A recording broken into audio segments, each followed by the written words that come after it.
السلام عليكم. طبعا الكل عارف مين دي ابراهيم.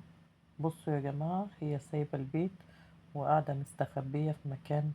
شايفين غريب؟ حتى الخلفية ورا شايفين. تم الاعتداء عليها من اخواتها والضرب. طبعا عارفين مين ابراهيم. كانت مشهورة دايما بالفيديوهات الكوميدية بتاعتها. كانت دايما بتبالغ في الفيديوهات وبتأفورها، وكانت ساعات بتحط حاجات كده شبكة على وشها اهي. وده ابراهيم ابنها، وده مسلم ابنها. فهي بتقول تم الاعتداء عليا والضرب، وانا خايفة على اولادي. اهي طبعا الفيديوهات بتاعتها. طبعا اغلب الفيديوهات بتاعتها كوميدية. هي انسانة جميلة وبسيطة، كوميديانة خالص وجميلة، وبتعمل اهو اولادها مسلم وابراهيم وبنتها بيستنجدوا اهو.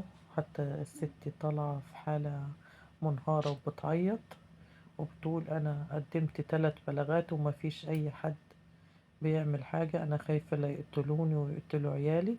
مسكينة اهو، شايفين المكان وراها، قاعدة في مكان بعيد من بيتها. فالموقف سبحان الله. حتى بتقول على اخواتها هم شمامين وبيشربوا حاجات كده، فهم مش في وعيهم. انا خايفة على نفسي وعلى اولادي. آه فسبحان الله اهي، هي واولادها. هي شخصية جميلة ومحبوبة، ودمها خفيف فعلا، كوميدية جميلة. فهي فعلا اهي اهي مع ابنها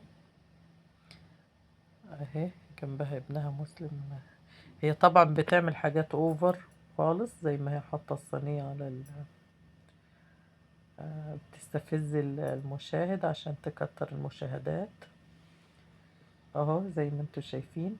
فعلا هي شخصية جميلة وكوميدية. سيبيني اهو. طبعا ربنا يصلح الحال. فانا حبيت اقول لكم الخبر ده.